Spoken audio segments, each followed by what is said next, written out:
Hannah Moore. My older sisters are the proprietors of this school. They are very famous.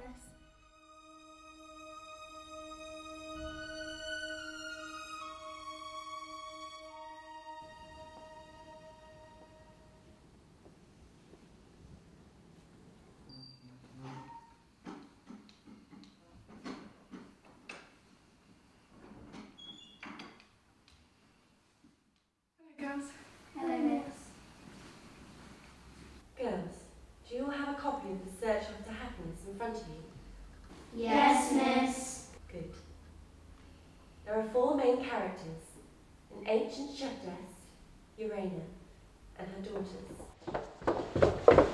The girls are beside themselves with excitement. Mr. Powell's girls have hardly been left alone for a moment. Shall we close the school early today, as it's the opening night? Did I tell you? Patty and I have been invited to Mr. Turner's residence, Belmont, on Thursday of next week. They say Mr. Turner's mansion's exquisite, and he's the best of hosts.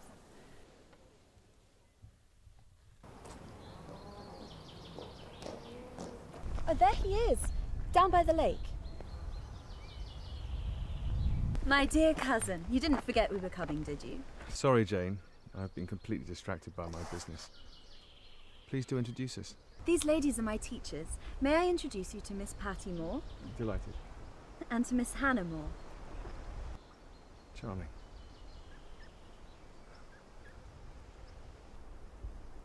Would you, ladies, care to take a stroll through the grounds before tea? That would be delightful.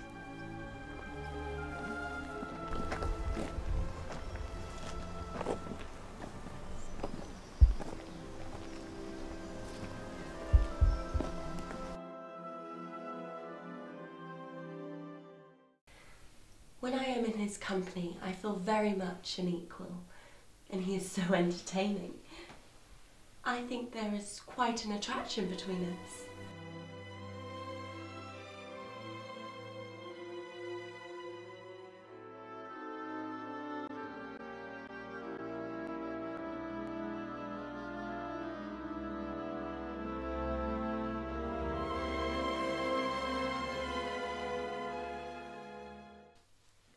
Look, I am to be married to Mr. Turner. He has proposed to me. Am I not the luckiest woman in the world?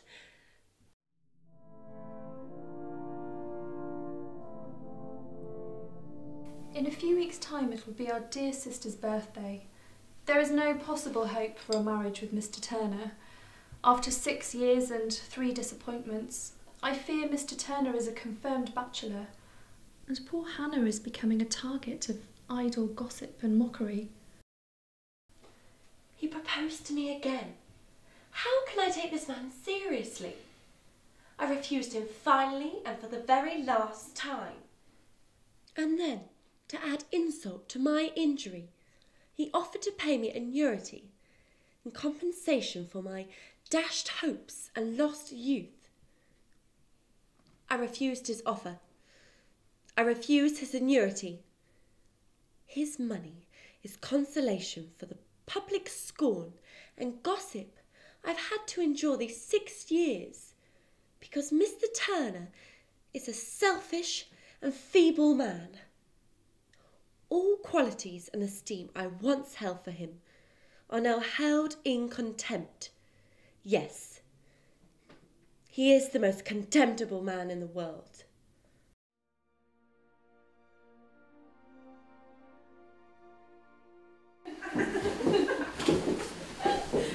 Pleased, Hannah. Does the letter from Mr. Cadell bring good news? Mr. Cadell has sent my manuscript to Mr. Garrick in London. We will all 3 travel to London.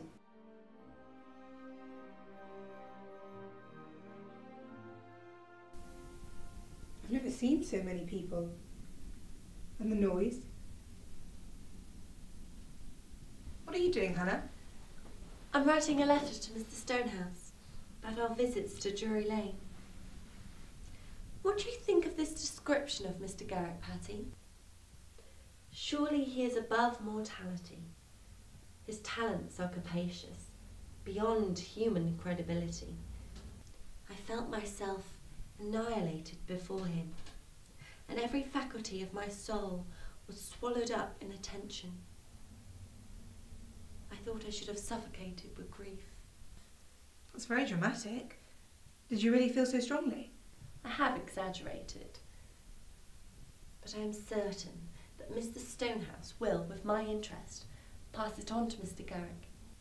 He's very supportive of new talent, especially from the ladies. My dear Stonehouse, how pleased I am to see you. So, what was your honest opinion of Hannah More? The play lacks foundation. The construct of the story is too romantic. I have told Miss Hannah of this, and it is a mark of her many qualities that she has allowed me to speak my mind openly without taking offence. Which is why I intend to take her under my wing, and under my direction and her hand, you will see that we will produce a substantial piece for this theatre.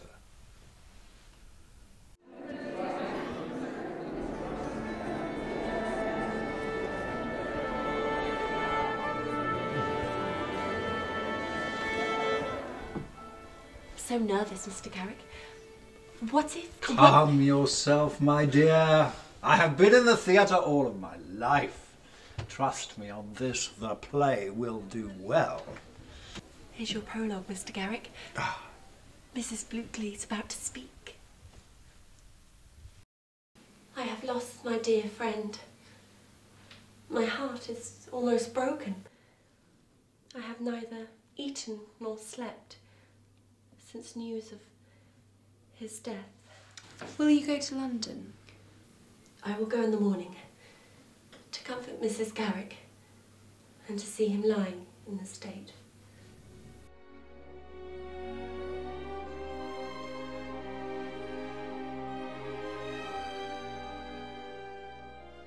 The Christians are a most powerful group in this country.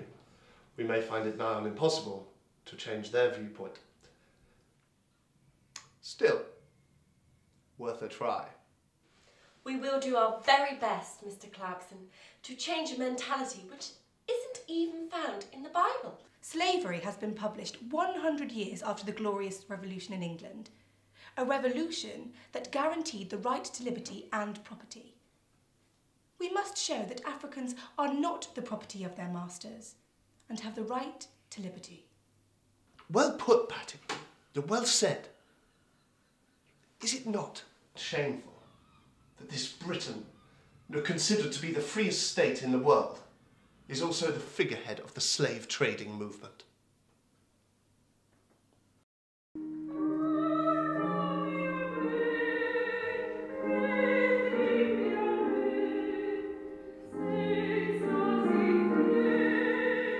Mr. Wilberforce, may I introduce myself?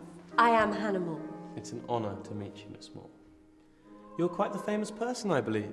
All London is talking of Percy. I wrote that when my dear friend and patron, David Garrick, was alive. I have not the heart for theatre anymore. Unless, Mr. Wilberforce, has Thomas Clarkson told you I have joined the Quakers in Bristol in their campaign to abolish slavery? Yes, he did mention it. You'll be a great asset to our cause, Miss More.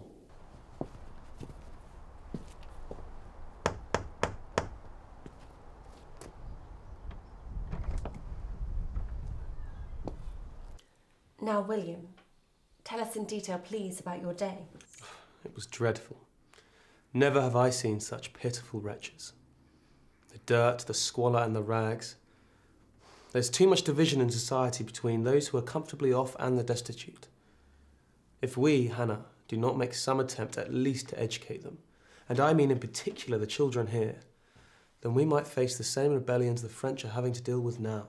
Do you know if we try to educate the children, we may come up against some fierce criticism? The Sunday schools will not take the children away from their weekday work. I cannot refuse to help those who express gratitude beyond measure for the money I was able to give them today. Ignore the critics.